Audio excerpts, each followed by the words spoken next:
ನಮಸ್ತೆ, H N C ಲೈವ್ಗೆ ಸ್ವಾಗತ. ದಯಮಾಡಿ ಸ್ನೇಹಿತರೆ, ಎಚ್ ಎನ್ ಸಿ ಲೈವನ್ನು ಸಬ್ಸ್ಕ್ರೈಬ್ ಮಾಡಿ, ಈ ಬೆಲ್ ಬಟನನ್ನು ಪ್ರೆಸ್ ಮಾಡಿ, ಎಲ್ಲ ನೋಟಿಫಿಕೇಷನ್ಗಳು ತಮಗೆ ಬರುತ್ತೆ. ಲೈಕ್ ಮಾಡಿ, ಅದನ್ನು ಶೇರ್ ಮಾಡಿ, ನಿಮ್ಮ ಸ್ನೇಹಿತರುಗಳು ಕೂಡ ಸಬ್ಸ್ಕ್ರೈಬ್ ಆಗಲಿಕ್ಕೆ ಹೇಳಿ.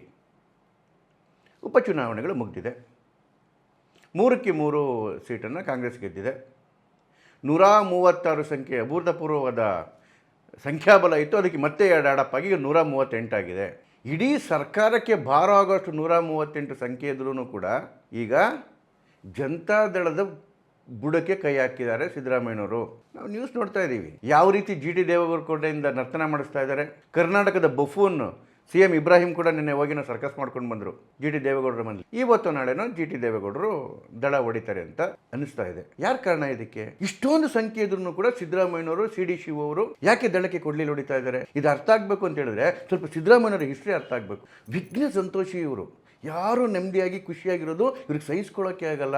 ಜೊತೆಗೆ ಅತ್ಯಂತ ಸ್ವಾರ್ಥಿ, ತನ್ನೊಬ್ಬನ ಉದ್ಧಾರಕ್ಕೋಸ್ಕರ ಎಲ್ಲರನ್ನೂ ಮುಗಿಸ್ತಾರೆ. ಅವ್ರ ಸಮುದಾಯದವರು ಹೇಳ್ತಾ ಇದ್ದಾರೆ, ಅವ್ರ ಸಮುದಾಯದ ಎಲ್ಲ ಲೀಡರ್ಶಿಪ್ಗಳನ್ನ ಮುಗಿಸಿದ್ರು. ಕೇವಲ ಅವ್ರ ಸಮುದಾಯದ ಲೀಡರ್ಶಿಪ್ಗಳು ಅಷ್ಟೇ ಅಲ್ಲ, ಅವ್ರ ಜೊತೆಲಿದ್ದಂತಹ ಎಲ್ಲ ಲೀಡರ್ಗಳ ಭವಿಷ್ಯಕ್ಕೂ ಮಣ್ಣಾಕೊಂಡ್ಬಂದರು. ಸಿದ್ದರಾಮಯ್ಯನವರ ಪೊಲಿಟಿಕಲ್ ಜರ್ನಿ ಶುರುವಾಗಿದ್ದು 1983ರಲ್ಲಿ. ಆಗ ಕನ್ನಡ ಕಾವಲು ಪಡೆಯಿಂದ ಅವರು MLA ಆಗಿ ಎಲೆಕ್ಟ್ ಆದರು. ಒಂಥರ ಇಂಡಿಪೆಂಡೆಂಟ್ MLA. ರಾಮಕೃಷ್ಣ ಹೆಗಡೆ ಅವರು ಇವ್ರ ಪ್ರತಿಭೆನ ಗುರ್ಸೋದು ತಮ್ಮ ಜೊತೆಲಿ ಕರ್ಕೊಂಡ್ರು. ಮೊದಲು ರಾಮಕೃಷ್ಣ ಹೆಗಡೆ ಅವರ ಕ್ಯಾಂಪಲ್ಲಿದ್ದರು, ಭಾಳ ದಿನ ಉಳಿಲಿಲ್ಲ. ನಿಧಾನಕ್ಕೆ ದೇವೇಗೌಡರ ಕ್ಯಾಂಪಿಗೆ ಶಿಫ್ಟ್ ಆದರು. ಯಾವಾಗ ಇವರ ಶಕ್ತಿ ಜನತಾದಳದಲ್ಲಿ ಬೆಳೀತಾ ಹೋಯಿತು, 2002-3ರಷ್ಟೊತ್ತಿಗೆ ನಿಧಾನಕ್ಕೆ ದೇವೇಗೌಡರಿಗೇ ಬತ್ತಿ ಇಡೋ ಕೆಲಸ ಶುರು ಮಾಡಿಕೊಂಡ್ರು. 2006ರಷ್ಟೊತ್ತಿಗೆ ದೇವೇಗೌಡರಿಗೆ ಸ್ಪಷ್ಟವಾಗಿ ಗೊತ್ತಾಯಿತು, ನನ್ನ ಬುಡಕ್ಕೆ ಎಲ್ಲೋ ಎಳ್ಳು ನೀರು ಬಿಡ್ತಾ ಇದ್ದಾರೆ ಸಿದ್ದರಾಮಯ್ಯ ಅಂತೇಳಿ. ಸಿದ್ದರಾಮಯ್ಯನವ್ರನ್ನ ಜನತಾದಳದಿಂದ ಆಚೆ ಹಾಕಿದ್ರು. ದೇವೇಗೌಡರು ಮಾಡಿದಂಥ ಅದ್ಭುತವಾದ ಕೆಲಸ. ಇಲ್ಲಿದ್ದರೆ ಇಷ್ಟೊತ್ತಿಗೆ ಜನತಾದಳನೇ ಮುಗಿಸ್ಬಿಟ್ರು ಸಿದ್ದರಾಮಯ್ಯನವರು. ಅಲ್ಲಿಂದ ಕಾಂಗ್ರೆಸ್ಸಿಗೆ ಬಂದರು. 2008ರಲ್ಲಿ ವಿರೋಧ ಪಕ್ಷದ ಸ್ಥಾನದಲ್ಲೇ ಕೂತ್ಕೊಂಡಿದ್ದ ಕಾಂಗ್ರೆಸ್ಸು ವಿರೋಧ ಪಕ್ಷದ ನಾಯಕನಾಗಿ ಮಲ್ಲಿಕಾರ್ಜುನ ಖರ್ಗೆ ಘೋಷಣೆ ಆಗಬೇಕಿತ್ತು. ಸಿದ್ದರಾಮಯ್ಯ ಎಂಬ ಭಸ್ಮಾಸುರನ ಕೈ ಮಲ್ಲಿಕಾರ್ಜುನ ಖರ್ಗೆ ಅವರ ತಲೆ ಮೇಲೆ ಬಿತ್ತು. ಖರ್ಗೆ ಅವರು ಬೆಂಗಳೂರು ಬಿಟ್ಟು ಡೆಲ್ಲಿ ಕಡೆಗೆ ಓಡೋಗಾಗಾಯಿತು.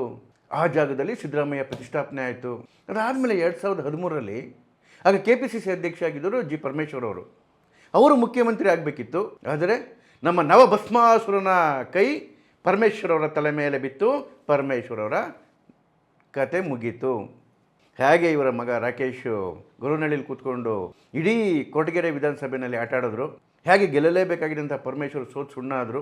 ಅದಾದಮೇಲೆ ಸಿದ್ದರಾಮಯ್ಯರು ಹೇಗೆ ಮುಖ್ಯಮಂತ್ರಿ ಆದರು. ಮುಖ್ಯಮಂತ್ರಿ ಆದಮೇಲೆ 2013ರಲ್ಲಿ ಅಷ್ಟೊತ್ತಿಗಾಗಲೇ ಪರಮೇಶ್ವರ್ ಕತೆ ಮುಗಿಸಾಗಿತ್ತಲ್ಲ. ನೆಕ್ಸ್ಟ್ ಕಣ್ಣು ಬಿದ್ದಿದ್ದು DK ಶಿವಕುಮಾರ್ ಮೇಲೆ.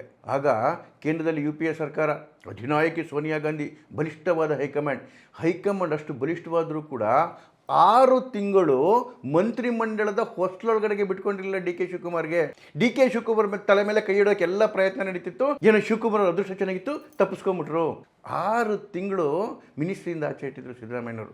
ಅದಾದಮೇಲೆ 2018 ಸಮ್ಮಿಶ್ರ ಸರ್ಕಾರ ಆಯಿತು, ಜನತಾದಳದ್ದು ಮತ್ತು ಕಾಂಗ್ರೆಸ್ದು. ಆಗ ಖುದ್ದು ದೇವೇಗೌಡರು ಹೇಳಿದ್ರು ಮಲ್ಲಿಕಾರ್ಜುನ ಖರ್ಗೆ ಅವರು ಮುಖ್ಯಮಂತ್ರಿ ಆಗಲಿ ಅಂತ ಹೇಳಿ. ಯಾಕೆಂತ ಹೇಳಿದ್ರೆ ಕಾಂಗ್ರೆಸ್ನ ಸಂಖ್ಯೆ ಜಾಸ್ತಿ ಇತ್ತು, ದಳದ ಸಂಖ್ಯೆ ಕಡಿಮೆ ಇತ್ತು. ದೇವೇಗೌಡರಿಗೂ ಕೂಡ ಒಬ್ಬ ದಲಿತರನ್ನು ಮುಖ್ಯಮಂತ್ರಿ ಮಾಡಿದೆ ಅಂತೇಳಿ ಒಂದು ಶ್ರೇಯಸ್ಸು ಬೇಕಾಗಿತ್ತು ಅವ್ರಿಗೆ.